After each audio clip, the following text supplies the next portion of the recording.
एक फ्री दिन है, एक तरीके से कह सकते हैं। हम जनसंवाद को आमंत्रित तो कर ही रहे हैं। कल हैं डॉक्टर संकेत ठाकुर हमारे साथ विशेष सत्र में होंगे और उनके साथ हम बात करेंगे खुशियों के एम्बेसडर, है ना, खुशियों के एम्बेसडर नाम से जो आप वीडियोस देखते हैं ना, उनको डायरेक्ट करना, प्रोड्यूस करना, इस सिलसिले में मेरी मुलाकात हुई थी उनसे और फिर मित्रता भी हो गई और मैंने कल उनको इनवाइट किया है, हमारे साथ बात करेंगे अध्ययन प्रक्रिया में आने वाले पड़ाव और उस प्रक्रिया के दौरान बरती जाने वाली सतर्कताएं, क्योंकि जो हमारे अग्रज हैं, जो हमारे वरिष्ठ हैं, जो इस पथ पर, जो इस रास्ते पर एक लंबे समय से चल रहे हैं, जरूर उन्होंने वो सारी समस्याएं फेस करी होंगी जो हम फेस कर रहे हैं, है ना, या हम फेस करने वाले हैं। तो अच्छा होगा कि यदि हम उनसे सीख लें, उनसे थोड़ा जान लें, उनसे कुछ स्पष्टता हमको मिल जाए तो हम वही गलतियां दोहराएं नहीं, है ना, नई गलतियां करें, कम से कम इतना तो हमारे भीतर घट जाए। तो दो बातें हैं, एक तो मैं न्याय को समझने के लिए कृष्ण भैया ने कहा था और एक दिन और चर्चा हुई थी कि दीदी आपका इंटरव्यू लेना है ना, या आपके बारे में थोड़ा सा बताएं। तो मैं सोचती हूँ आज हम ये दोनों काम कर सकते हैं, क्योंकि कल डॉक्टर संकेत ठाकुर जी को बुलाएंगे और संडे तो हमारा कोई ना कोई डॉक्यूमेंट्री देखेंगे और मंडे से जो नया अनाउंसमेंट है वो ये है कि मानसिकता में परिमार्जन। जैसे जब इस क्लास को मैंने शुरू किया था तो मैंने कहा था कि मानव जो है वो संस्कारानुषंगीय इकाई है, अर्थात मानवीय संस्कारों में परिमार्जित होने के फलस्वरूप उसमें आचरण की निश्चितता आती है, उससे पहले निश्चित आचरण दिखता नहीं। मानवीय आचरण, है ना, या मानवीय प्रवृत्तियों में परिमार्जन के लिए क्या चाहिए, तो वातावरण, अध्ययन तथा संस्कार के योग फल में परिमार्जन है, ये सूत्र है। वातावरण, तो सबसे पहला वातावरण कैसा, मानसिक वातावरण, है ना, हम एक विचार को सघन रूप से अपने भीतर प्रकट होने दें, उसको स्वागत करें कि भाई ठीक है, इस विचार को मुझे पूरा सुनना है, ठीक से पूरा, अथ से इति तक, है ना, शुरू से अंत तक, आदि से अंत तक मुझे इस बात को पूरा सुनना है। अध्ययन, है ना, और दूसरी बात है अध्ययन करना उस चीज को। अध्ययन का क्या मतलब है, तो अधिष्ठान की साक्षी में, है ना, और जो अनुभव की रोशनी में, अनुभव मतलब जो अनुभूत व्यक्ति है ना, बाबा जी यहाँ पर, तो उनकी रोशनी में जो उनके द्वारा जाना गया है, उस जाने हुए को हम कम से कम सुन लें, समझ लें और उसके फलस्वरूप मान लें। इसका नाम समझदारी और ईमानदारी है ना। ऐसा होने के फलस्वरूप हम जीने लग जाते हैं। तो वातावरण, अध्ययन तथा संस्कार, संस्कार मतलब क्या, प्रवृत्तियों में जो परिमार्जन है उसे ही संस्कार कहा है। तो हमारी अमानवीय प्रवृत्तियां कौन सी हैं, संग्रह, द्वेष, अविद्या, भय और अभिमान, है ना। ये जो हम आइडेंटिफाइड रहते हैं ना बहुत सारी चीजों के साथ, अपने रंग के साथ, अपनी नस्ल के साथ, अपनी जाति के साथ, ये सारा आइडेंटिफिकेशन अल्टीमेटली वर्गीयता को जन्म देता है। और वर्गीयता मतलब हम बट गए, है ना, ये जो हम बट गए तो क्या बन गई, एक सीमा बन गई।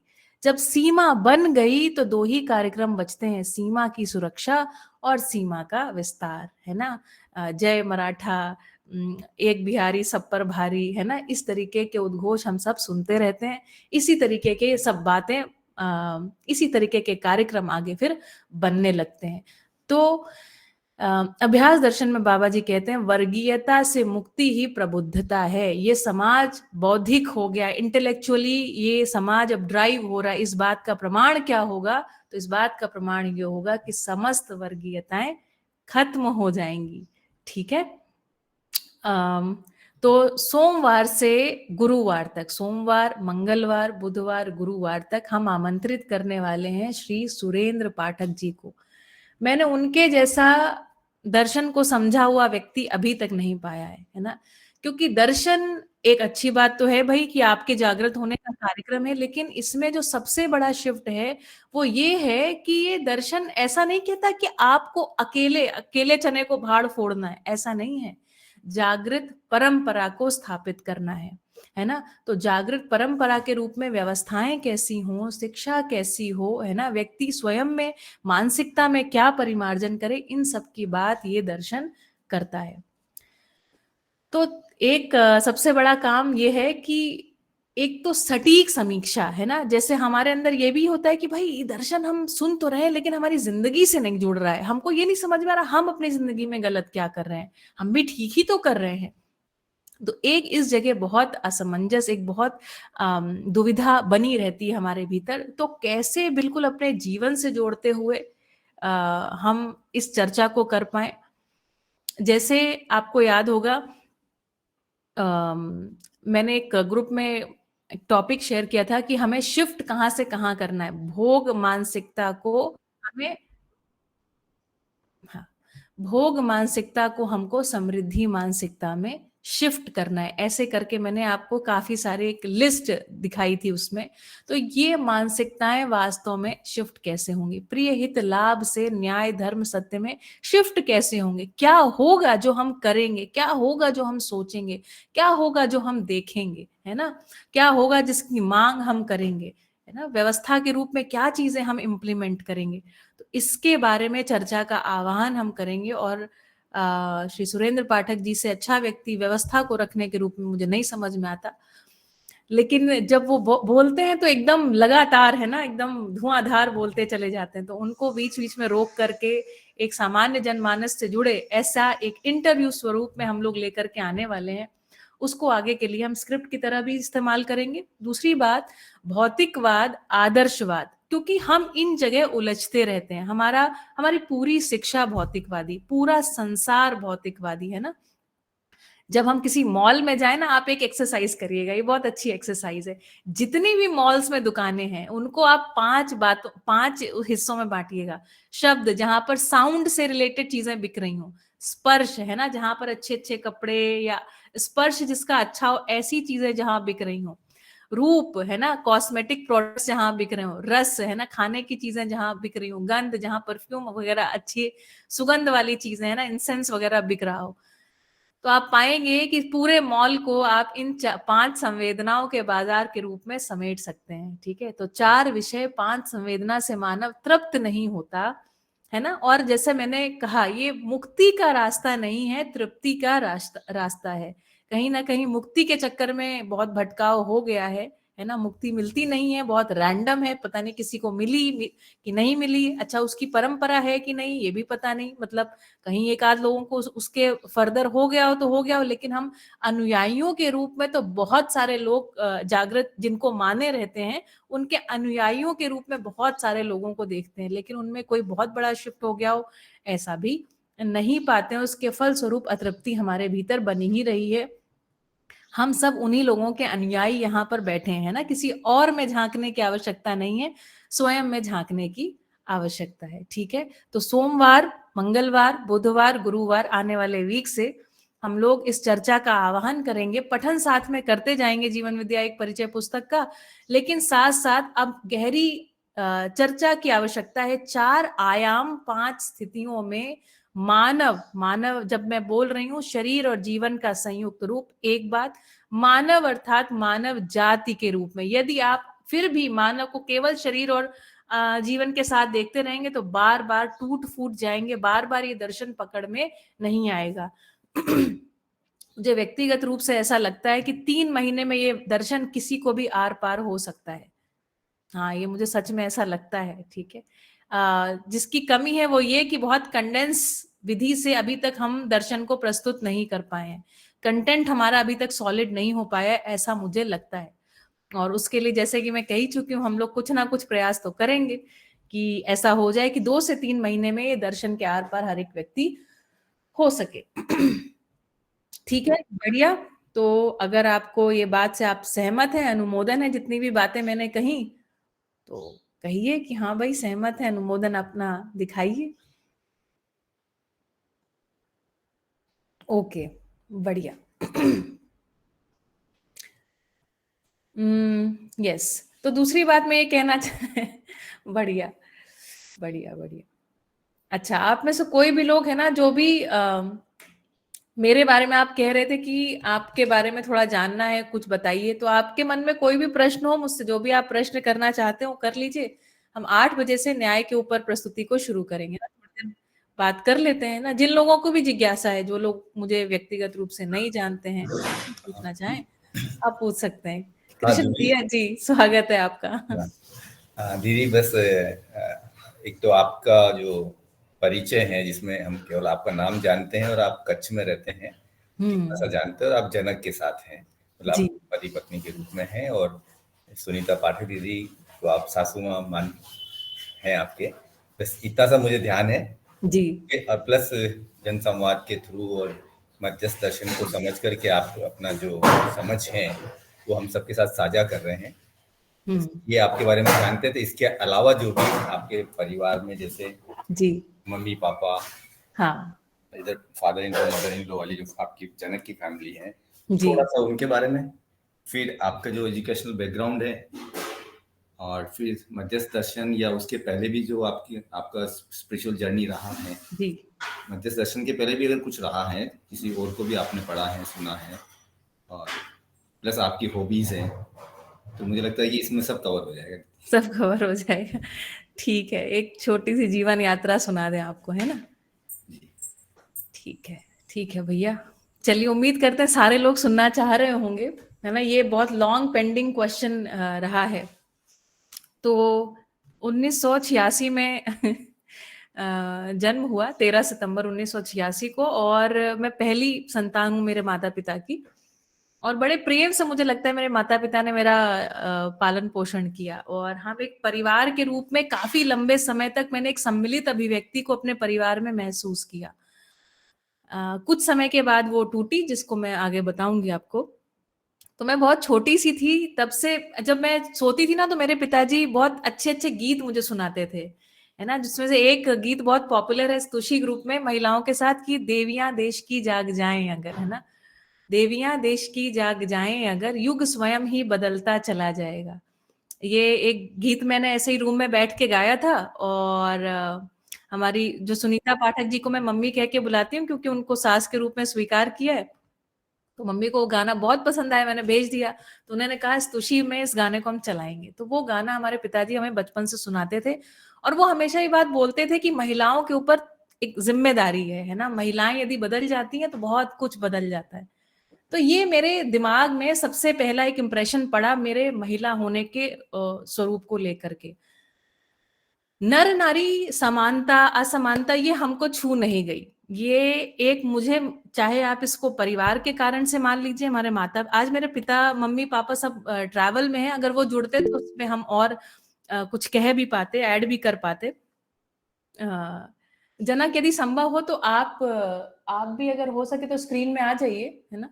तो कुछ वो ऐड करना चाहे तो वो भी ऐड करें, नहीं तो उनको भी एक दिन सुनेंगे, उनकी भी यात्रा बहुत इंटरेस्टिंग है। तो इस प्रकार से हमको कभी ये नहीं समझ में आया कि हम एक नारी हैं या हम एक महिला हैं तो कुछ कम है। ये कभी भी हमें, अभी तक मुझे ये बात छू नहीं जाती है कि मैं महिला हूं इसलिए कुछ कम हूं। जैसे मैं बहुत सारी महिलाओं को इस चीज से बाद में मुझे समझ में आया, रे लोग पीड़ित भी हैं इन सब चीजों से। लेकिन वो समय वो एक ऐसा दौर था। हाँ, यस रश्मि दीदी, आपने सुना है वो गीत, बहुत सुंदर है सच में। तो वो एक ऐसा दौर था जिस समय यूपी में कानपुर में जन्म हुआ, उसके कारण से वहां महिलाएं दहेज आदि के लिए जला दी जाती थी। तुम्हारी माता जी के हृदय में बहुत डर बैठा हुआ था। उन्हें लगता था अब लड़कियों को अगर पढ़ाएंगे नहीं लिखाएंगे नहीं तो कहीं ऐसा में हमारी बेटियों के साथ ना हो जाए। 2 वर्ष बाद मेरी छोटी बहन का जन्म हुआ, और उसके 3 वर्ष बाद मेरा भाई जन्मा, और उसके 5-6 साल 4 साल बाद, करीब 5 साल बाद उससे छोटी बहन का जन्म हुआ, है ना? तो हम 3 बेटियां थे और एक बेटा था। तो ऐसा, मतलब कई बारी हमारी मम्मी के मन में आता रहा कि बेटियों के साथ अच्छा व्यवहार नहीं होता, इसलिए वो हमेशा कहती थी बेटा खूब पढ़ो, मन लगा के पढ़ो, पढ़ना जरूरी है। और हमारे माता पिता की एक बहुत अच्छी, वो दोनों हाई स्कूल तक पढ़े हैं स्वयं, और उनके अंदर एक बहुत विनम्रता है ना? कि हमको सब कुछ आता है ऐसा नहीं। वो छोटी छोटी चीजों से हमको बताते रहे कि जब आपको ये लगे कि आपको नहीं पता है तो किसी के पास जाइए। आपको उदाहरण के लिए एक बात बताती हूँ। मुझे दांत में कीड़ा हो गया, है ना? जब मैं 4th या 5th में पढ़ती थी, दांत में कीड़ा लग गया और पूरा वो दाढ़ खवा गई, एकदम खत्म हो गई। वो दाढ़ उखड़वानी पड़ी उसी समय में। तो हमारे पिताजी ने एक व्यक्ति को ढूंढा जो डेंटिस्ट्री की पढ़ाई कर रहे थे, है ना? और हम एक दिन सुबह उनके घर गए 5 बजे। हम 3 भाई बहन स्कूटर में बैठे हुए चले गए उनके 5 बजे घर। और उन्होंने कहा हमारे बच्चों को ब्रश करना और कुल्ला करना सिखाइए, ठीक है? तो ऐसी उन्होंने बात करके रखी होगी। और फिर उनके घर हम गए, उन्होंने हमको ब्रश करना सिखाया, हाउ टू ब्रश प्रॉपरली, हमें कुल्ला करना सिखाया। उस बात का इतना गहरा असर मेरे मन पे पड़ा, मुझे लगा कि यार अपन कोई भी बात किसी से पूछ सकते हैं। इसका मतलब ये है कि जहां सही नहीं हो रहा वहां पूछने की, जानने की, जांचने की जरूरत है। और ये बात मेरे मन में घर कर गई। और वो अच्छे से अच्छे टीचर, जितना मेरे पिताजी की एक छोटी सी किराने की दुकान थी, और बढ़िया से हमारा परिवार चलता था। हमें खाने पीने के मामले में हमने कभी कमतर भोजन नहीं खाया। वो हमेशा कहते थे अच्छा खाओ, है ना, मोटा पहनो, और रहने के लिए ठीक है, मतलब ठीक से रहो, स्वस्थ रहो, है ना। उनका कहना था स्वस्थ रहना आवश्यक है, बहुत वैभवित रहना आवश्यक नहीं है। ये जब मैं छोटी थी तब वो ऐसा कहा करते थे। बड़े हुए तब उनका उद्घोष बदल गया, ठीक है। लेकिन तब तक मैं काफी बड़ी हो गई थी ना, 10-12 साल, 10 साल करीब की, मैं 9 साल की थी तब मेरी छोटी बहन का जन्म हुआ, हर्षिता जो है। और उसको मैंने लगभग अपनी बेटी के रूप में स्वीकार कर लिया, उसको पालन पोषण से लेकर के। तो मैं हमेशा ये कहती हूँ, उसके साथ ही मैं लगभग माँ बन गई, है ना। वो इतनी छोटी थी और मम्मी के पास इतना काम था कि वो मेरे अंदर एक चीज आ गई। कैसे मैंने छोटे से उसका एडमिशन कराना, उसके लिए स्कूल ढूंढना, उसकी पढ़ाई पर ध्यान देना, ये सब अपने आप घटते चला गया। और मैं अपने जीवन में थोड़ा एक ये कहूंगी कि सहजता को मैंने स्वीकार किया, बहुत विरोध नहीं करती रही मैं किसी भी चीज का। लेकिन मैं हर चीज में ये देख पाती थी कि यहाँ पर एक कॉन्फ्लिक्ट है ना, तो कॉन्फ्लिक्ट पकड़ में आता था। लेकिन मैं बहुत विरोध नहीं करती रही किसी भी चीज का। और बच के निकलना या कहीं से भाग जाना, ये इस चीज में मैंने मास्टरी किया, है ना। कि मैं सोचती थी ये एक तटस्थता, उदासीनता जिसको कहते हैं, आदर्शवादी विधि से जो आ जाती है, उसमें मेरी मास्टरी रही। और क्या बातें याद करती हूँ तो, हाँ, बचपन ऐसा ही रहा। छोटी सी थी, शास्त्री नगर नाम का एरिया था जहां से मैं आती हूँ। उस जगह एक बहुत बड़ा बड़ा सेंट्रल पार्क है जहां मेरा घर है। वहां पर पूरे भारतवर्ष के अधिक से अधिक जो साधु महात्मा कथाकार होते हैं वो आते ही रहते हैं। तो मैं करीब सेकंड स्टैंडर्ड में पढ़ती थी, तब से कथा सुनने चली जाती थी, घर से निकल जाती थी। और माता जी, चूंकि उनको घूंघट करना रहता था, वो घर से बाहर नहीं निकल पाती, तो हमें पकड़ भी नहीं पाती थी। फिर अपना होमवर्क वगैरह करके तुरंत घर से निकले, कथा भागवत सुनने पहुंच गए। पिताजी जब दुकान से आते थे तो मुझे अक्सर वो ले आते थे, साइकिल में बिठा के ले आते थे। 2 रुपए की मूंगफली दिला देते थे, कहते थे खाओ। डांटते मारते नहीं थे कभी भी, और मम्मी को भी मना करते थे कि ज्यादा रोका टोका मत करो, ठीक है ना। फिर मम्मी पापा आपस में लड़ते भी थे इस बात को लेकर के कि लड़की बिगड़ जाएगी, हाथ से निकल जाएगी, दूसरे के घर जाएगी तो गड़बड़ हो जाएगी, है ना। इस विधि से भी बहुत चीजें चलती रही। जब करीब 12-13 वर्ष के हुए, तब धीरे धीरे समझ में आना शुरू हुआ। 8th 9th में, 10th में लगभग मैं पहुंच गई थी उस समय, हाँ 9th 10th की बात है। अचानक हमारे परिवार में शिक्षा को लेकर के बहुत अच्छा, मैं थ्रू आउट बहुत फर्स्ट क्लास एक बढ़िया स्टूडेंट रही। तो हमारे माता पिता बहुत गौरव महसूस करते थे कि हमारी बिटिया पढ़ने में अच्छी है, क्लास में टॉप करती है, ये सब होता है। तो अच्छे से अच्छे स्कूल उन्होंने खोजा। सनातन धर्म नाम का एक स्कूल, जो कानपुर का one of the top school है, हिंदी मीडियम का स्कूल है, वहां पर हमारा एडमिशन हो गया। जो मतलब काफी रेयरली 5,000 बच्चे करीब वहां पे टेस्ट में बैठे, और उसके बाद 50 बच्चे सेलेक्ट हुए।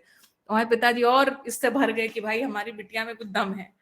और जैसे तैसे करके उन्होंने पढ़ाया। 9th में तो फीस काफी थी, फिर 10th 11th 12th onward scholarship मिल गई, और पढ़ा हमने। बढ़िया स्कूल था सच में। वहां के टीचर्स से मैंने सीखा कि टीचर होना कोई दुख का काम नहीं है ना। I think they were also very well paid.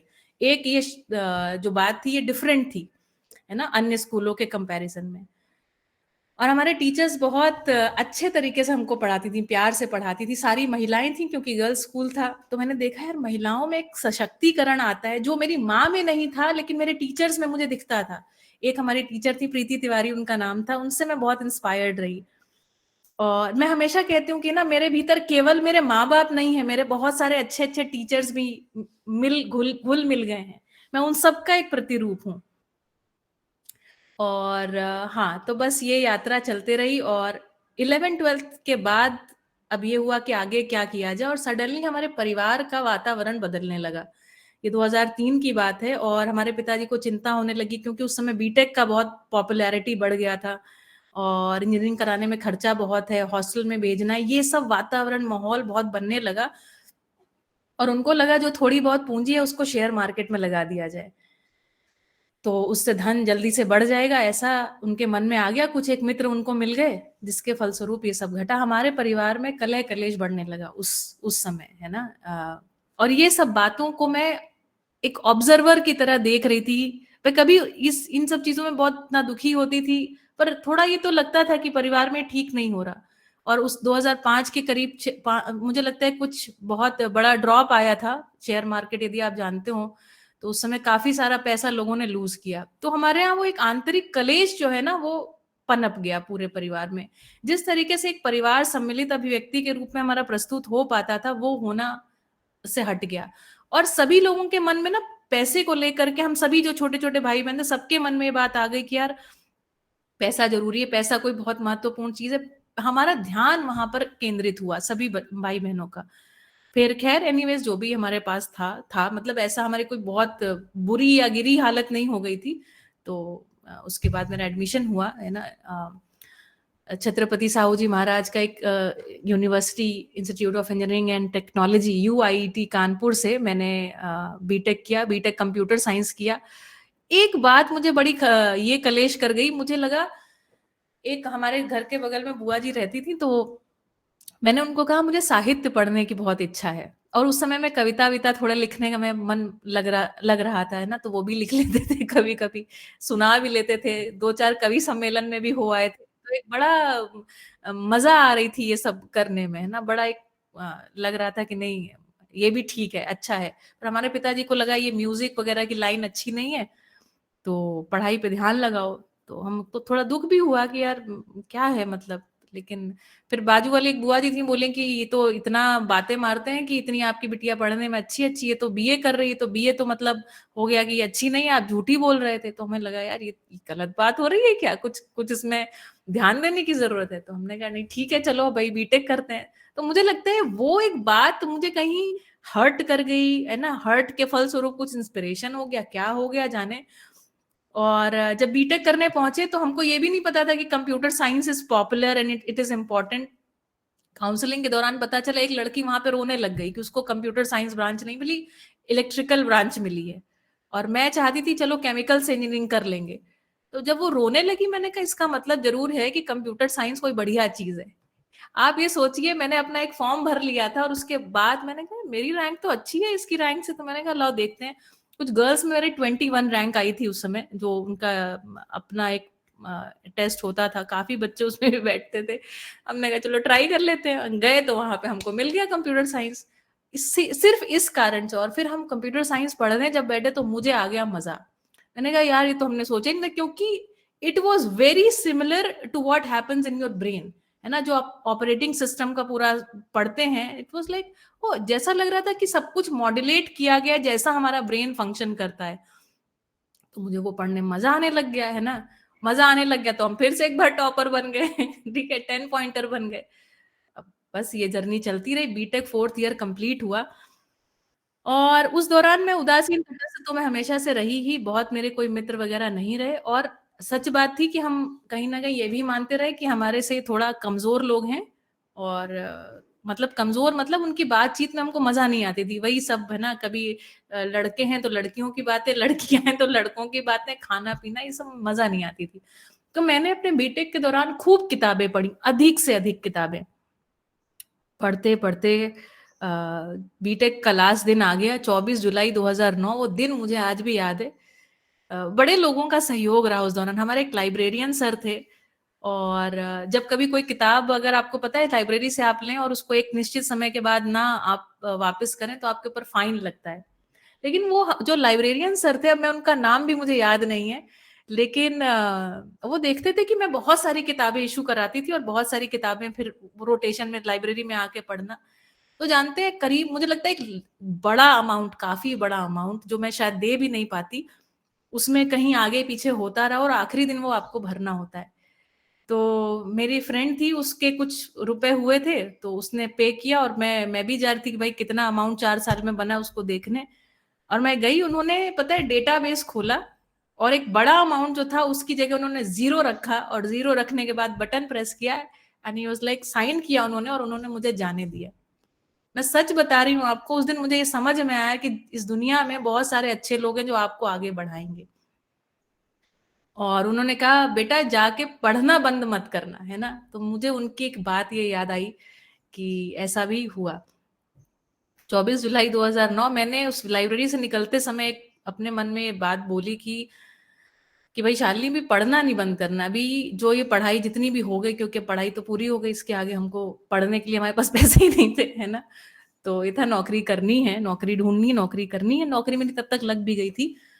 और ये हुआ कि भाई अब आगे तो मैंने सोचा मैं अपनी पढ़ाई अब से खुद करूंगी। It is all about mentoring my own self.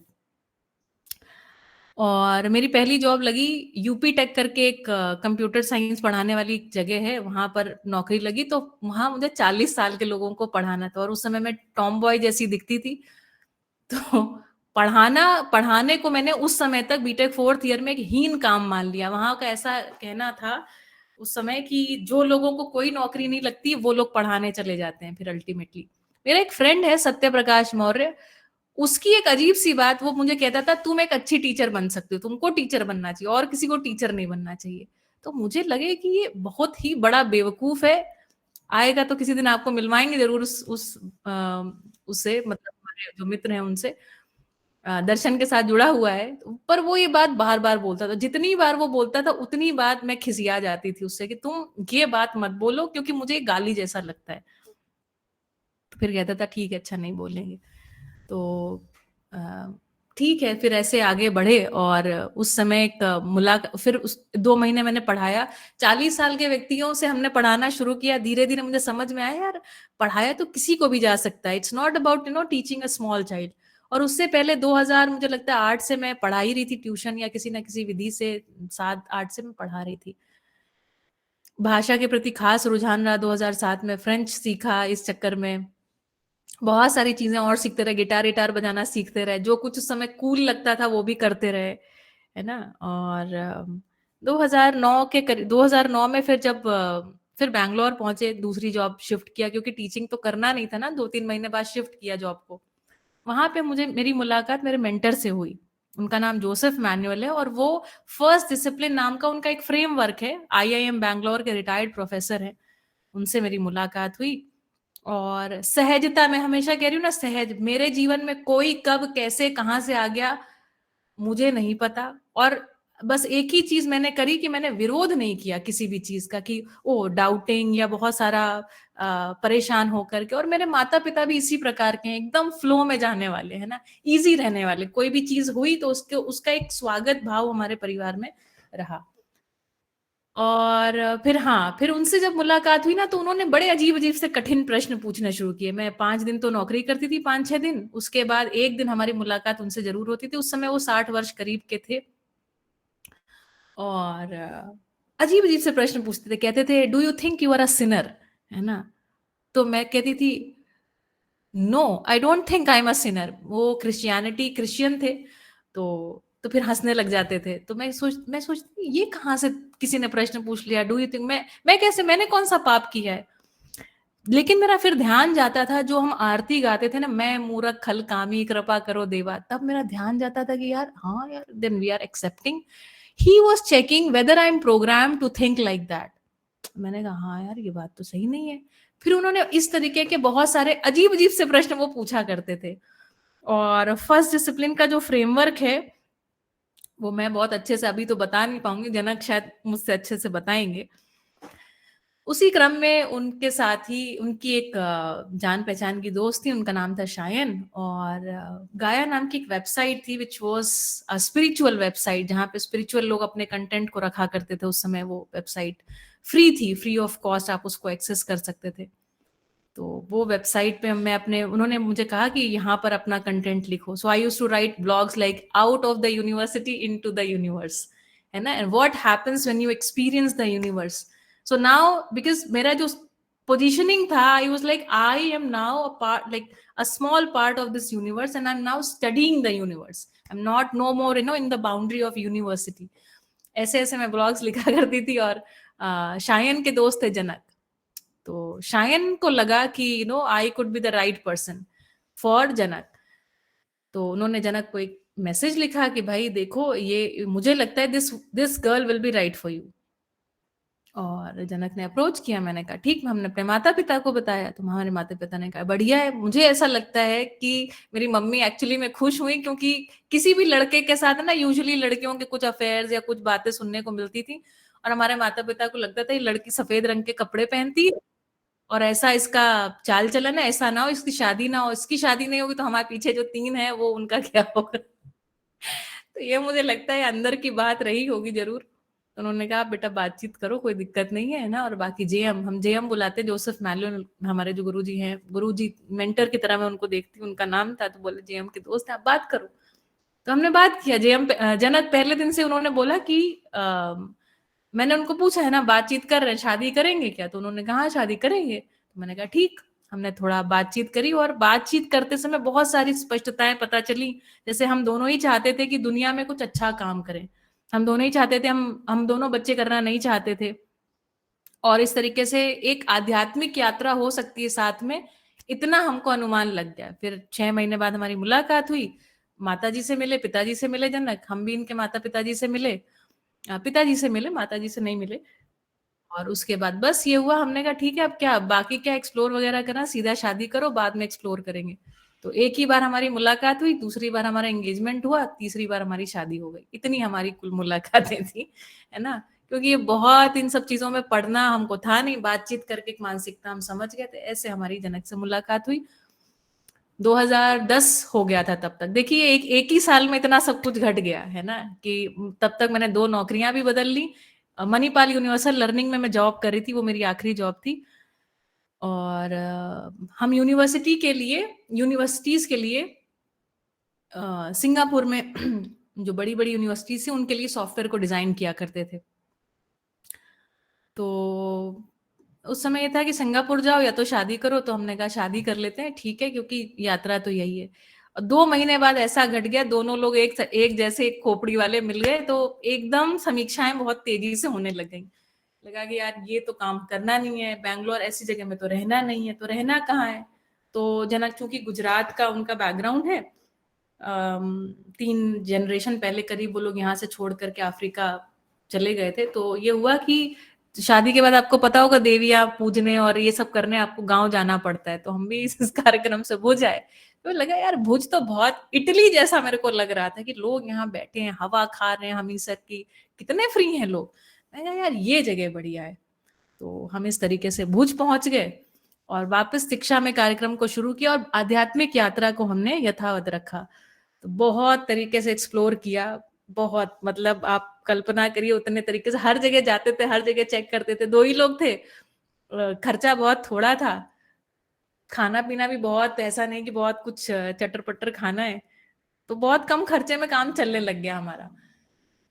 तो 2012 में ये जो जिस घर में हम रहते हैं, इनके बापूजी इनके अच्छे परिवार से जनक आते हैं, मतलब इनके जो दादाजी थे उनके पास काफी पैसा था। तो हमने कहा कि एक घर हमको आप दे दीजिए, क्योंकि हम आपके किसी पुश्तैनी घर में रहते नहीं, हमारा ये अधिकार है। उन्होंने कहा हाँ ठीक है, घर ले लो अपने मर्जी का। तो एक छोटा सा घर हमने पसंद कर लिया, हमने वो घर ले लिया।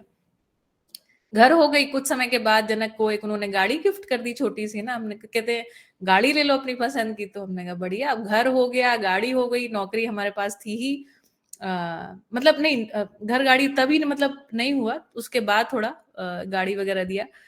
लेकिन मैं अब यार अब कमाना किस लिए, अब कमाना तो समझ नहीं आ रहा है किसके लिए, क्योंकि आगे हमें बच्चे चाहिए नहीं हमको, और क्या करना है। तो और आध्यात्मिक यात्रा हम दोनों की इस चक्कर में गहरा गई।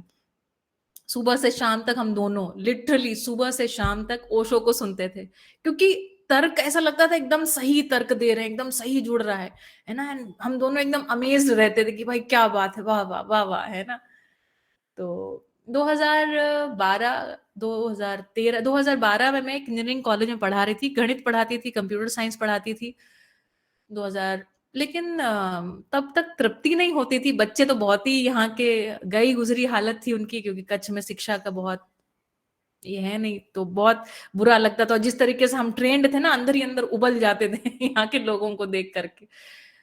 तो एक उस समय यंग एज होने के कारण भी, क्योंकि उस समय मेरी एज कितनी थी, तो 25 साल की उम्र थी, है ना, जिस समय की मैं बात बता रही हूँ आपको, 25-26 साल की अधिक से अधिक बात, 26 साल की उम्र रही होगी 2012 में, बिल्कुल। तो बहुत उबाल आता था लोगों को देख के कि यार कैसे, मतलब बच्चों को पढ़ा नहीं रहे हैं, एजुकेट नहीं कर रहे हैं, अगर ये इंजीनियर नहीं बने तो फिर क्या होगा देश का, है ना, इनके परिवार का क्या होगा, सबको इंजीनियर बनना चाहिए। ऐसा सब चलते रहा। 2013 में ओशो से जुड़ना शुरू हुआ, हम घोंट के पी गए ओशो को, है ना। एमएच गढ़वी से मुलाकात हुई। एमएच गढ़वी जनक कहाँ से याद आ गए आपको? हाँ, राइट राइट राइट, अच्छा, यस।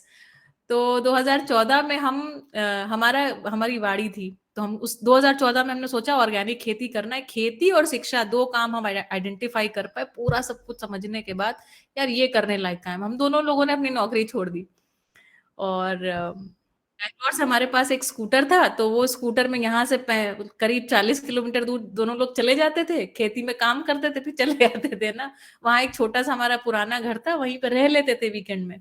ऐसा हमने खेती शुरू किया, ऑर्गेनिक खेती सीखा, ये सब करते रहे ना, जो मन में आता रहा। मीनवाइल हमारे माता पिता सोचते रहे कि यार गलत इनका विवाह करा दिया, दो के दोनों एक जैसी खोपड़ी वाले मिलके लोग कर क्या रहे हैं आखिरकार। बेचारे बड़े दुखी होते थे, बहुत समझाते थे। खैर 2014 की ये बात, फिर हम हमारे केसर आम बहुत बहुत स्वादिष्ट होते हैं, आप सभी को कभी ना कभी जरूर चखाएंगे। तो वो हमारे बापूजी ने उसके पेड़ लगाए थे, तो फल स्वरूप हमको वो प्राप्त होते थे, तो हम उसको बेच लेते थे, उससे हमारा थोड़ा इनकम भी हो जाता था। एक हमारे एमएच गढ़वी साहब थे, रिटायर्ड, बड़ी पोस्ट से रिटायर्ड व्यक्ति थे, उनके घर हम आम देने गए। और जब हम आम देने गए तो मैं ना वहां पे बैठ, वो मुझे बहुत अपने बिल्कुल बेटी जैसा मानते थे, एकदम सर पे चढ़ा के रखने वाले व्यक्ति थे। तो हम भी अपना बड़े निश्चिंत होकर उनसे बातचीत करते करते हमने बोला कि अरे यहाँ का शिक्षा बिल्कुल खराब है, गुजराती एकदम खराब है, और कच्छ वाले तो और भी खराब है। पूरी उनके सामने सारी बातें बोल देते। बड़े प्यार से मुझसे बोलते हैं, कहते हैं बिटिया आप है ना अभी कच्छ की गुजरात की बहू हैं, बहुएं जो है अपने परिवार की बुराइयां नहीं करा करती हैं, है ना। बहुएं, हम अच्छी बहुएं इसलिए ढूंढते हैं ताकि हम सुधार कर सके। अब मेरे को ये बात एकदम दिमाग में लग गई, मैंने कहा बात तो सही है, मैंने पूरा आधा घंटा केवल बुराइयां ही गिना दी हैं। तो उस बात से मेरे ध्यान में आया कि ठीक है, शिक्षा में एक सघन काम होने की जरूरत है। तो 2014 से मेंटर प्लस नाम का एक इंस्टीट्यूट जो मेरा था, जहां मैं बच्चों को पढ़ा रही थी, उसको हमने एकदम घनीभूत करना शुरू किया, और बहुत अच्छे रिजल्ट्स, मतलब कोई भी खराब से खराब बच्चा ले आइए, टॉपर ले जाइए, ये हमारी गारंटी, साल भर के अंदर, है ना। मैंने उस काम को किया। इस काम को करने के फलस्वरूप 2014 में 2015 हुआ, एक साल हुआ, और बच्चे है ना दिन दूनी रात चौगनी गति से वो बढ़ने लगे। जितना मेरा लिमिट था उस समय उतना मैं पढ़ा रही थी, है ना। एकदम जंगल की आग की जैसी बात फैल गई कि बहुत बढ़िया टीचर है, इनके पास बच्चा भेजो। बढ़िया, वो हमारा इनकम का साधन, हम दोनों नौकरी छोड़ दी थी, वो 3-4 महीने बाद इनकम का साधन वापस ठीक से बन गया हमारा। खेती हम करते रहे, फिर ऑर्गेनिक खेती सीखने मनोज भाई के पास पहुंच गए। फिर 2015 में इतनी एक तड़प इतनी अधिक हो गई कि ये लगा कि यार अब ऐसे नहीं जीना है ना। उस समय मैं बुद्ध के बारे में ओशो से सुन रही थी, तो ये लगा विपश्यना में जाना है। और अब क्या होने लगा, मेरे और जनक के बीच में थोड़ा ये एक दुराव भी होने लगा, क्योंकि सुनना है पर करना नहीं है। कम से कम ये हमारी एक बिना कही एक स्वीकृति थी कि यार करना थोड़ी है, मतलब सुनना है, सुनने में मजा आता है। अब घटना ऐसी घटी कि मैंने जनक को बोला मुझे विपश्यना के लिए जाना है, 10 दिन ऐसा ऐसा होता है। तो जनक रोने लग गए। जनक ने कहा यार ये कैसा, ऐसा तो नहीं होगा आपकी तुम साध्वी वगैरह कुछ बन जाओगी और ऐसा कुछ हो जाएगा। तो वो रोने लग गए, तो हम भी रोने लगे। हमें लगा कि यार ये क्या हो रहा है हमारे साथ।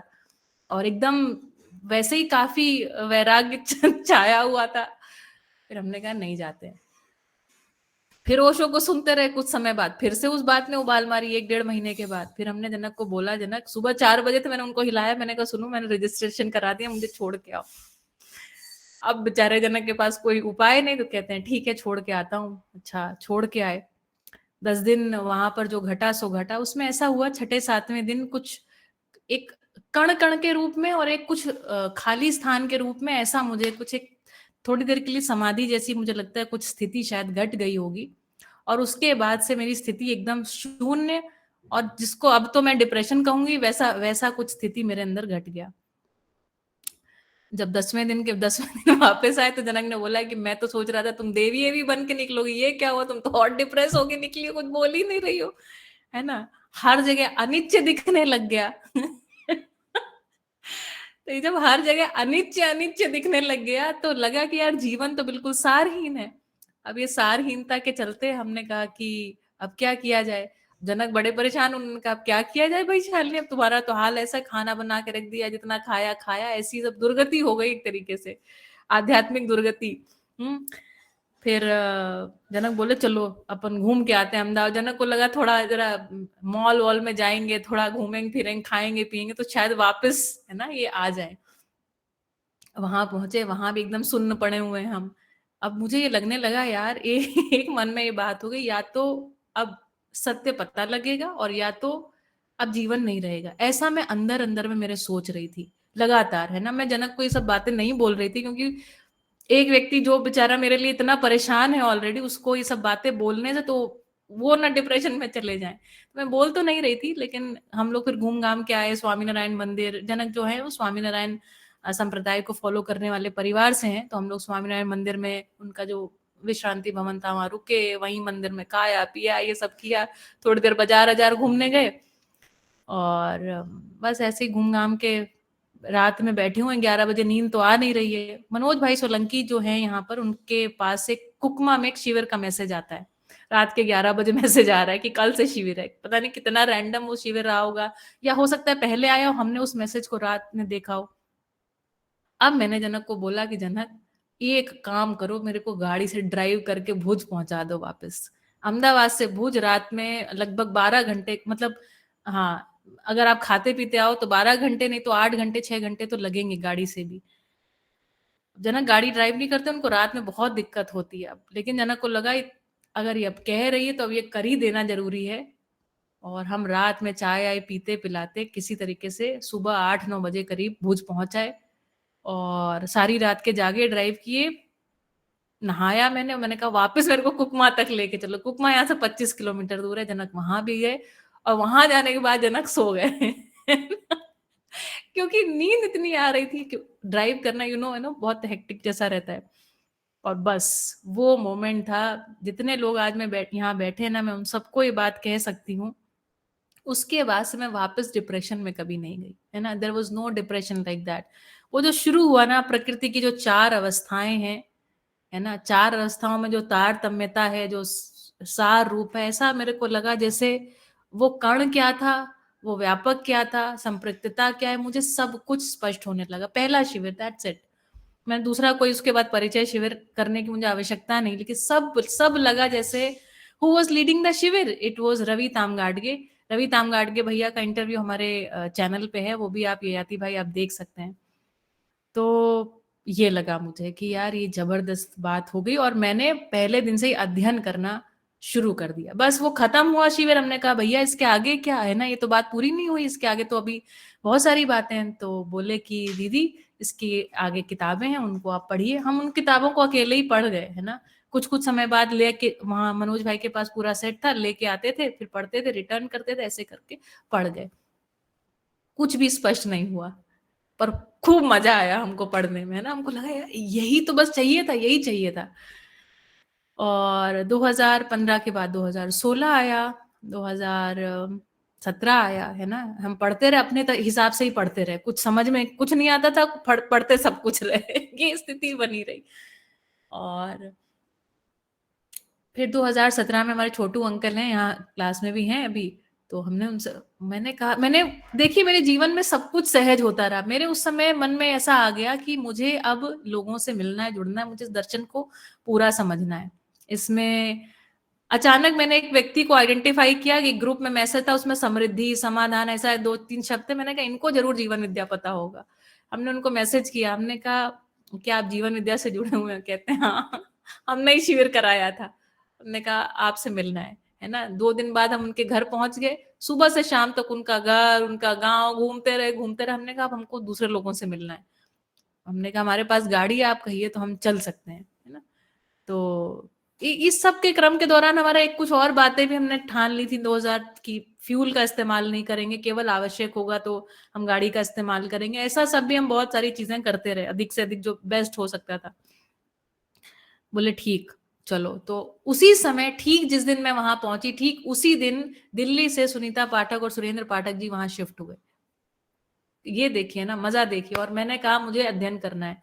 ठीक जिस दिन मैं बैठी हुई हूँ, उसी दिन उन्होंने, नाटा जी के साथ ये डिस्कशन हुआ। मेरे हिसाब से उन्होंने कहा आप बताइए आपकी अनुकूलता, आपके लिए अध्ययन शिविर शुरू होगा। वो शुरू हुआ। हम 2-3 बार गए, 2-3 बार जाने के बाद हमें वो अनुकूलता बहुत पड़ी नहीं। फिर हमने टेलीफोन से लगा लगा के खुद ही पढ़ पढ़ के, और सुनीता पाठक जी को फोन करते थे कि भैया हमको ये समझा दीजिए, वो समझा देती थी, फिर हम आगे पढ़ते थे। ऐसे पढ़ते पढ़ते 2020 हमको ऐसा लगता रहा कि हमको सब समझ में आ रहा है। 2020 में जब लॉकडाउन आया, छोटी सी हमारी इनकम रही हमेशा, बहुत कोई बहुत बड़ा संग्रह करे, बैंक बैलेंस करे, ऐसी हमारी इच्छा कभी कभी होती भी थी। लोग बाग जब कभी, डर तो लगता ही था, ये सब होता था, लेकिन ज्यादा कर भी नहीं पाए। सच बात तो ये है ना, क्योंकि समय नहीं मिलता। 2020 के बाद से यात्रा एक दूसरे पथ पर निकली। फिर एक पीड़ा ये बनने लगी, जितना भी मैंने विपश्यना किया, तो मैं पाई कि संवेदनाओं से मुक्ति नहीं हुई है ना, संवेदनाओं को देखते देखते। फिर जब दर्शन को पढ़ा तो लगा यार दर्शन है तो ठीक, लेकिन जीवन में नहीं उतर रहा है। ये मेरी पीड़ा बहुत भारी बनने लगी। तो मैं ना प्रोसेस, प्रक्रिया को ढूंढने लग गई 2020 में। फिर एक वो यात्रा शुरू हुई जहां लुइस हे से लेकर के बड़े से बड़े, है ना, हमने जो हीलर्स, कोच, ट्रांसफॉर्मेशन के लीडर्स, इन सबको हमने सुनना शुरू किया। और वहां पर काफी सारा लगा कि यार ये शायद सही बात कर रहे हैं। नॉन वायलेंट कम्युनिकेशन को एक्सप्लोर करना है। I just kept exploring for years and years, 2021, 22, 23। और अच्छा, मेरे एक स्टाइल बहुत बढ़िया था कि हमेशा जो भी चीज मैं पढ़ रही हूँ उसको तुरंत प्रयोग करूंगी, है ना। तो प्रयोग करने के फलस्वरूप हम भी, आज ये आती भाई ने मुझे मैसेज करके पूछा, तो इसके फलस्वरूप हम खुद भी कोच बन गए। और मेरे results 100% again still. But I always no कि यार अभी ये वाला शिफ्ट तो नहीं आया, ये वाला शिफ्ट नहीं आया। ऐसा हमने सब प्रकार के इनर चाइल्ड हीलिंग से लेके दुनिया भर के सब कार्यक्रम सब कर डाले। कर नहीं मतलब कर, दूसरों के ऊपर भी कर डाले। 2019 में मैंने YIC का कोर्स किया, yoga instruction teacher S Vyasa से। पहले तो हमने पतंजलि को पढ़ा। हमने कहा भाई देखें तो बाबा जी ने उल्टा किया, कहीं हम भी कोई सूत्र उल्टा करें, कहीं हो सकता है हमको भी कुछ हो जाए, है ना। व्यक्तिवादी जागृति का प्रयास हमने किया, ध्यान का प्रयास किया, कुंडलिनी से लेके आप नाम लीजिए, वो सब ध्यान हम करके और करा के आए हैं, है ना। ये सब मेरी यात्रा चलती रही। बहुत अलग अलग ना, न्यूरो लिंग्विस्टिक प्रोग्रामिंग विधि से लोगों को अप्रोच करना, ये सब हमने खूब देखा। और इसी 2023-25 मई से पहले, 18 मई की बात है, मैं एक शिविर में बैठी थी अहमदाबाद में, और मैंने इस बात को ऑन रिकॉर्ड बोला है ये, कि अभी भी मैं इस चीज का तोड़ ढूंढने का प्रयास कर रही हूँ। मध्यस्थ दर्शन सहअस्तित्ववाद का मतलब, मैं जांचने की अधिकतम सीमा को हमने ट्राई किया। बच्चों के साथ, बच्चों के माँ बाप के साथ, बच्चों की दादियों के साथ, लोगों के साथ, डिप्रेस लोगों के साथ, जितना वैरायटी हो सकता था हमने वो सब वैरायटी को छू के आया कि भैया इसके अलावा भी किसी तरीके से सही हो सकता है क्या। क्या ये जो साइकोलॉजी सजेस्ट कर रही है, तरह तरह के प्रोग्राम, इससे कुछ हो सकता है क्या। सब कुछ छान लिया, है ना। जब छान लिया, और उसमें मैंने ऑन रिकॉर्ड बोला है मेरा ये काम अभी भी चल रहा है, हम हार नहीं मानेंगे। उसके बाद लेकिन साथ साथ अगले 7 दिन बाद ये बात मेरे अंदर इतनी सघन हो गई, यार छानने के फलस्वरूप हुआ क्या है। 7 दिन हम एक अजीब सी स्थिति में चले गए, 18 मई से लेकर के 25 मई तक। और एक समय बस ऐसा हुआ कि एकदम सघन ये घटना घटी। अभी पता नहीं, थोड़ा रहस्यमयी बात जैसी लगती है, पर मैं थोड़ी देर के लिए एकदम एक अजीब सी स्टेट में गई। And after that I had this conclusion कि यह विकल्प है, यही विकल्प है। और जैसे ही ये घटना घटी, अगले 1 महीने में मुझे ऐसा लगा मुझे दर्शन पूरा स्पष्ट हो गया। 2 घटनाएं और घटी। मैंने एक निर्णय किया, मैंने कहा मैं मेंटर प्लस आगे कंटिन्यू नहीं करूंगी। अगेन अ सरप्राइज, क्योंकि हमारी इनकम का मेन सोर्स वही था और अच्छी खासी हमारी इनकम थी, है ना। I used to charge a good amount and people used to pay lovingly. They used to say आप डबल करो, ट्रिपल करो, 10 टाइम्स करो, बच्चा तो आपके पास ही आएगा हमारा। हम अपने को भेज के आपके पास बच्चे को पढ़ाने भेजेंगे, इतना लोग कमिटेड है। पर हमने कहा मेंटर प्लस अब नहीं चलेगा। और जो भी आदर्शवादी विधि से जो भी चीजें हम लोगों के साथ कर रहे थे, जो ट्रांसफॉर्मेशन की हमारी सर्विसेज जो हम दे रहे थे, हमने कहा ये भी नहीं चलेंगे, ये सब बकवास है। और ये सब जगह पर हम एक कंक्लूजन के रूप में पहुंच गए। मैंने थोड़ा आयुर्वेद का भी अध्ययन किया, लगभग लगभग जितनी चीजें आवश्यक हैं वो सब कर डाला।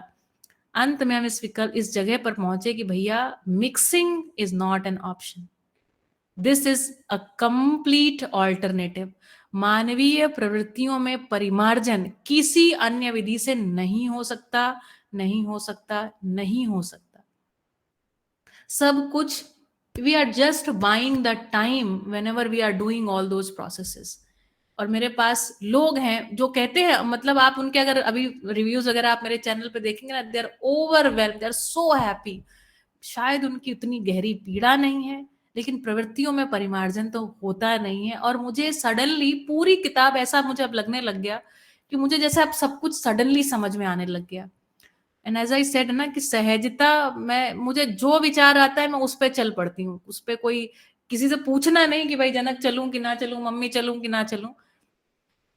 2019 के बाद से मेरे परिवार में, मेरे माता पिता, मेरी बहन भाई, सब में स्वीकृति बन गई दर्शन के प्रति। वो कुछ मेरे आचरण में परिवर्तन देखने के फलस्वरूप बन गई, जिस विधि से ही बन गई, वो सब भी दर्शन के साथ जुड़ गए।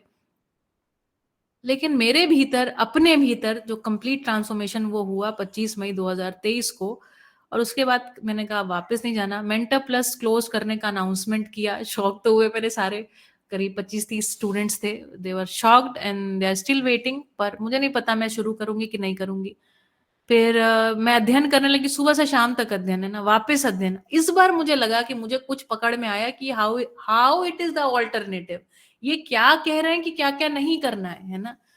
तो वो सब खोज से निवृत्त होने के बाद जब अध्ययन करना शुरू हुआ, ये बात आगे बढ़ी। फिर बहुत सारे पर्सनल लाइफ के चेंजेस मैंने किए। जो चीजें मैं बहुत सारा मिक्सिंग होता था, उसको मैंने कहा नहीं करना है, छोड़ो हटाओ इस सब चीज को। फिर हमने एक हिसाब लगाया, हमारे पास थोड़ा बहुत पैसा था बैंक अकाउंट में, हमने कहा चलो हमारा जीना रहना रहेगा, कोई दिक्कत की बात नहीं है। और हम आगे बढ़े इस पथ पर। मैंने कहा थोड़ा साहस तो भैया करना होगा। और फिर अचानक एक दिन मेरे मन में ऐसे ही ख्याल आया कि आई नीड टू स्टार्ट अध्ययन सत्र। नहाते नहाते ख्याल आ गया। हम नहा धो के बैठे, हमने कहा चलो आज करे, काल करे सो आज कर, आज करे सो अब। और मैंने वो ग्रुप में मैसेज डाला और ऐसे ही अध्ययन सत्र शुरू हुआ 2 लोगों के लिए। एक तो हमारी माता जी, और मैंने सोचा कि 2-3 और लोग जो हैं जिनको मेरे द्वारा फिर ओरिएंटेशन के फलस्वरूप जिन्होंने परिचय शिविर किया था, उनके लिए। और मैंने कहा ये काम मुझे अब करना है, कुछ भी हो जाए यही करना है, यही अंतिम बात है। ये जगह पर हम आ गए और ये अध्ययन सत्र। और हर रोज भैया विश्वास मानिए, हर रोज एक नया विचार आता है और उसको हम इम्प्लीमेंट करने के लिए प्रतिबद्ध हैं। ये जगह पर हम खड़े हैं, है ना। और बस, तो यहाँ तक करते करते हम आज तक पहुंच गए। ठीक।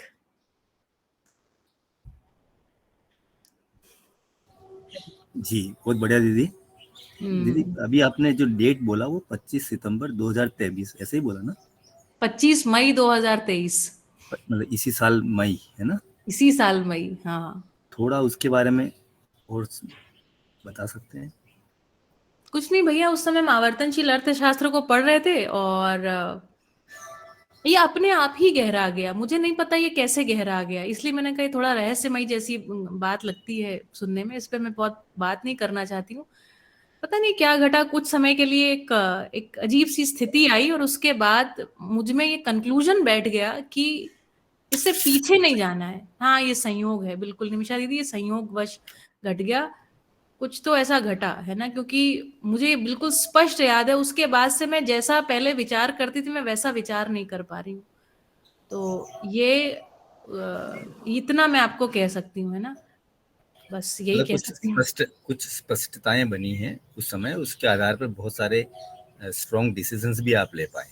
बिल्कुल उसी क्षण, मतलब उसमें क्षण भर की देरी नहीं। ये मेरे को घटा, उसके 2 या 3 घंटे बाद मैंने एक वीडियो रिकॉर्ड करके अनाउंस कर दिया कि मैं मेंटर प्लस नहीं करूंगी, अध्ययन करूंगी। ये मैंने जनक को अनाउंस कर दिया, क्योंकि और किसी को अनाउंस करने की कुछ आवश्यकता नहीं है ना। और हम दोनों ऐसे हैं, हम दोनों का एक तालमेल ऐसा है कि हम दोनों एक दूसरे को चीजें आराम से अनाउंस कर सकते हैं ना। हम लोग एक इस जगह पर है ही कि मतलब जो हम कह रहे हैं, तो दूसरे की जो यात्रा है उसकी मतलब कर्म स्वतंत्रता में बाधा को नहीं उत्पन्न करना। जैसे जनक हैं, वो बहुत सारे मतलब वो अभी दर्शन को हिंदी नहीं पढ़ पाते हैं, ठीक है, तो दर्शन का अध्ययन हो नहीं पाता, सुनते सुनाते रहते हैं बस।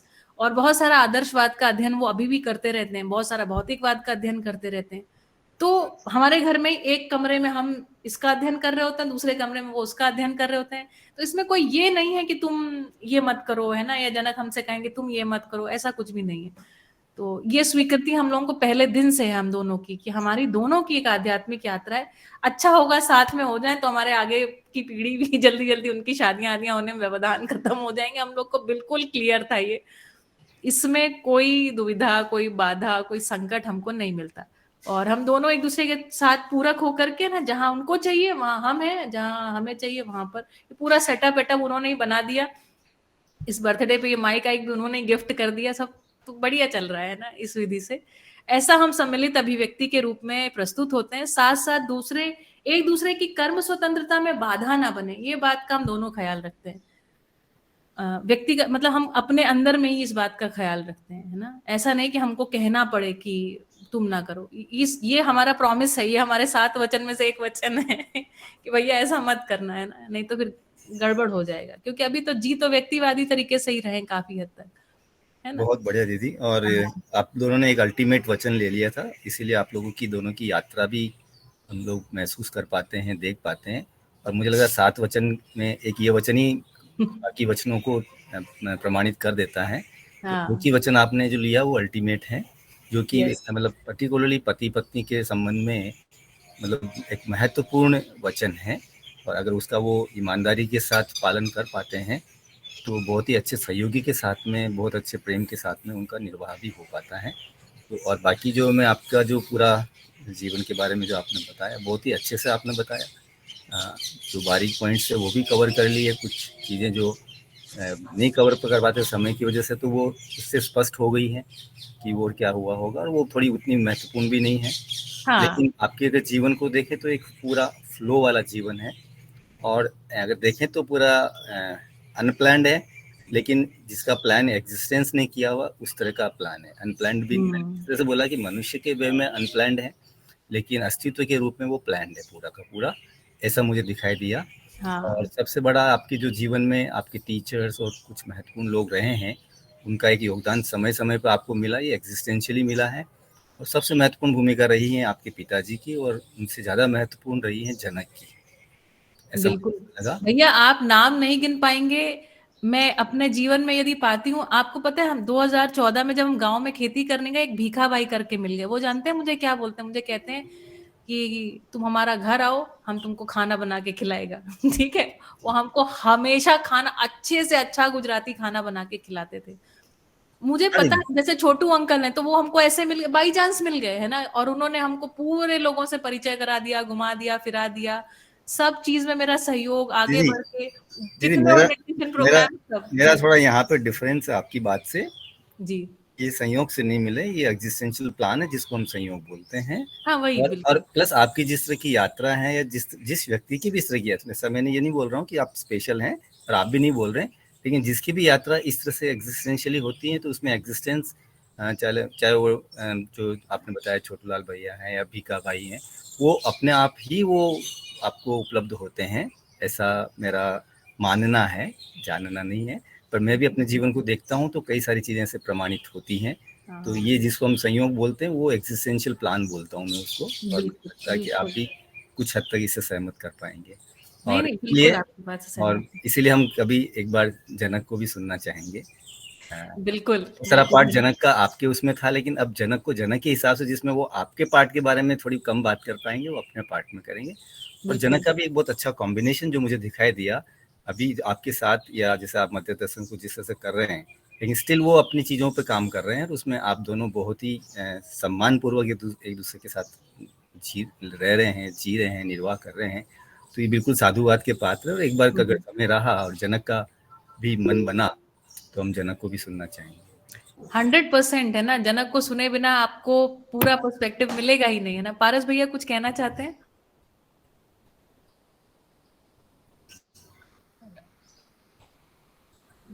आदर्शवाद और भौतिकवाद को जो साथ एक्सप्लोरेशन दी थी, ये ऐसा लगता है कि जैसे पक्षी के दो पंख हैं और दोनों में एक बैलेंस, तो वो मेरा भाव बना जनक को। हाँ बिल्कुल बिल्कुल। तो जनक की शेयरिंग एक अलग दिन में रख लें, या जनक अगर आप लोग सुनना चाहें तो कुछ थोड़ी देर ही बोल पाएंगे, अदरवाइज है ना, जनक की यात्रा भी बहुत जबरदस्त है ना। जनक आप अवेलेबल नहीं हैं? अभी तो नहीं दीदी, अभी समय कम बचा है। नहीं, अभी उनसे अभी दीदी कमिटमेंट समय ले लें। कम बचा है। कृष्ण भैया हाँ, उनसे कमिटमेंट ले कमिटमेंट लें, ले और लिया जाए। प्लान जो है ना, इस यस। सेशन के अलावा भी कोई प्लान कर सकते हैं, संडे को कभी भी एक सुटेबिलिटी 100%। के साथ में, है ना। जनक आप बताइए, है ना, कब अवेलेबल रहेंगे आपकी यात्रा सुनाने के लिए? ठीक है, जब भी मेरा बुलावा है यहाँ पर ठीक कोई है। प्रॉब्लम नहीं है। तो आ जाएंगे। सैटरडे को रख लें सेशन। बहुत हाँ बढ़िया। ठीक है, डन, है ना। जनक के लिए आभार, धन्यवाद, उन्होंने हमारा प्रपोजल स्वीकार किया, इतनी से जल्दी से उन्होंने स्वीकार कर लिया। तो ठीक है दीदी, फिर सैटरडे को जनक को भी सुनेंगे। और दीदी बस आप लोगों से ये रिक्वेस्ट है कि कभी समय सीमा बीच में नहीं लाएं, जैसे आप ले के भी नहीं आए, आपने अध्ययन आज नहीं हो पाया, कोई बात नहीं, ये अध्ययन का बहुत गहरा हिस्सा है, क्योंकि ये एक प्रैक्टिकल अध्ययन है, किसी के जीवन के बारे में सुनना, और वो जीवन भी जो जीवन प्रेरित करता है उसको सुनना भी अपने आप में बहुत गहरा अध्ययन है।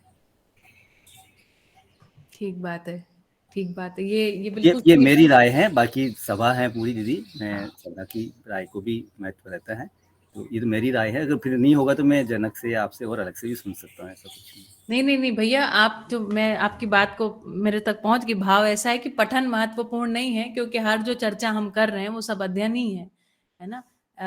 किसी की यात्रा को सुनते हैं तो बहुत सारी अपनी भी क्लिष्टताएं कई बार खुल जाती हैं, है ना, इससे प्रेरणा मिलती है। ठीक है निमिषा दी, बिल्कुल सही बात है। हम सभी की कहानियां आप पाएंगे ना, मैंने तो ये देखा, सभी की कहानियां काफी हद तक सिमिलर है, काफी हद तक, है ना।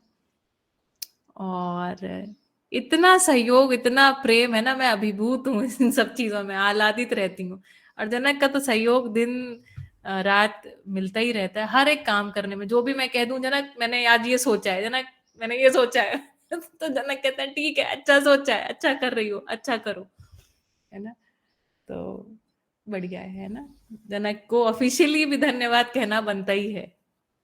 ठीक है, चलिए बढ़िया। छोटू अंकल धन्यवाद, छोटू अंकल भी हमारे साथ हैं, है ना। ये हमारे पिता स्वरूप में जानिए इनको, है ना। हमारे एक पिता हमारे कानपुर में रहते हैं, एक हमारे कच्छ में रहते हैं ना, छोटू अंकल हैं। सुरेंद्र पाठक जी को आप हमारे एक बौद्धिक पिता के रूप में जानिए, क्योंकि कहीं ना कहीं इन परिवारों को हमने एक आध्यात्मिक गति के रूप में ना, जीवन संबंध के रूप में बहुत गहराई से स्वीकार किया है। बातों को सुनना, दर्शन के प्रति जैसी एक स्पष्टता आई है, जीवन में जैसी तृप्ति हुई है, आप लोगों के बिना कभी कभी कभी भी नहीं हो पाती।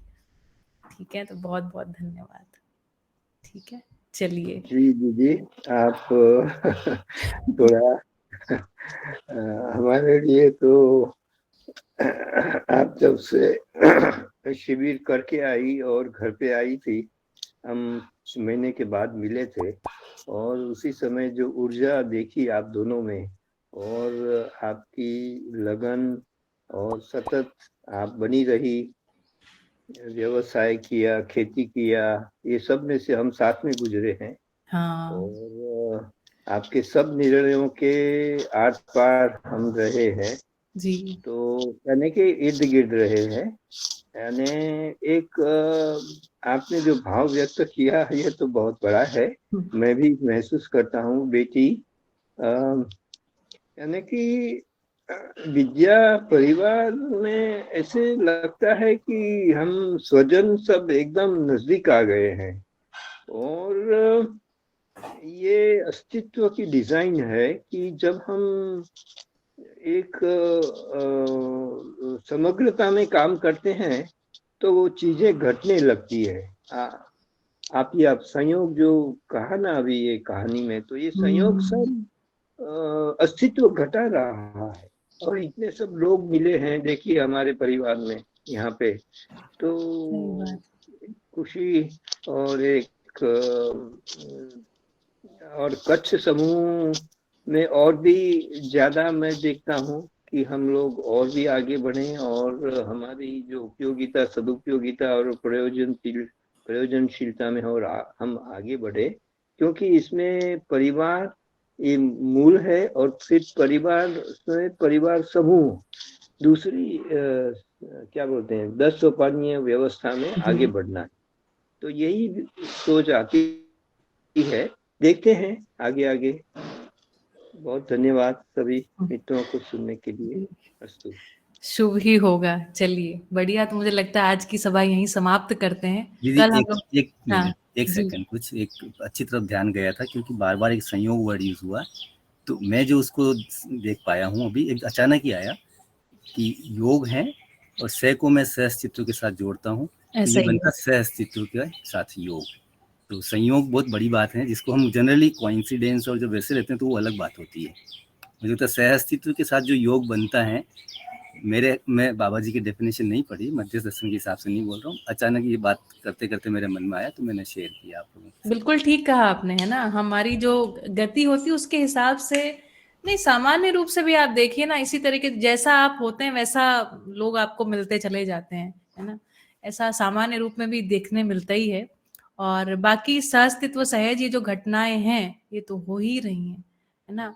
और आप देखिए समाधान से समाधान ही निकलता है। मैं पता है कभी कभी ये सोचती हूँ, कई बारी जैसे आदर्शवाद में कहते हैं ना, शब्दों में कई बारी किसी बात को कहा नहीं जा सकता। मुझे कभी कभी ऐसे मोमेंट्स आ जाते हैं कि किसी बात को मैं कितनी शिद्दत से वास्तव में मैं एक्चुअली यही बातें 5 साल पहले भी कह रही थी, मैं 5 साल बाद भी यही बात कर रही हूँ, पर मेरे कहने में ये 2 अलग अलग व्यक्ति हैं, ऐसा लगता है, जो ये 2 अलग अलग बातें कह रहे हैं। ये व्यक्ति जो अब बात कह रहा है ये अंदर झंकृत होता है जब कुछ कहता है वही बात कहते हुए, और उससे पहले वाला व्यक्ति कम झनकृत होता था। मुझे ये एक अंतर है ना, ये अंतर की स्पष्टता होती है। मैं सोचती हूँ सामने वाले को पता चल रहा है कि नहीं पता चल रहा है, ठीक है, लेकिन ऐसा हो रहा है ना। और होता ही चला जा रहा है ना, और वो बढ़ता ही चला जा रहा है, ऐसा महसूस होता है। बढ़ता नहीं मतलब उसकी एक निरंतरता है, और एक है ना, ऐसा लगता है विशालता में वो चीज होते चली जा रही है। तो सारा कार्यक्रम फिर ऐसे ही पहचाना। फिर मैंने सोचा कि यार कैसे करें, तो अपने परिवार को कर लें, फिर अपने समाज को कर लें। एक समय ऐसा आया कि मैंने कहा यार सबके साथ कैसा जुड़ना हो, तो ये भी एक पीड़ा बनी, जिसके कारण से पूरा मैंने ऑनलाइन चीज को शुरुआत किया। मैंने कहा यार सबको आमंत्रण है ना। अब कोई भी ऐसा नहीं है जो अपना नहीं है या जिससे दूरी होगी, है ना। लेकिन साथ साथ एक ये भी बात अभी मैंने अपने जीवन में रखी है, मैं जनक को ही बोलती हूँ 4.5 क्रिया की बहुत ज्यादा बातचीत मत करा करो घर में, है ना।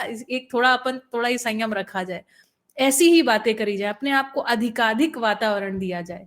तो ये भी हम दोनों का एक आजकल कमिटमेंट चल रहा है तो जनक और हम याद दिलाते हैं एक दूसरे को कि देखो भाई अभी ज्यादा इस पे चर्चा नहीं, बस करते रहो, है ना, जितना शरीर के लिए आवश्यक उतना करते रहो, वो होता रहेगा। चुपचाप ये सारे काम करते रहो, ज्यादा चर्चा नहीं, ठीक है।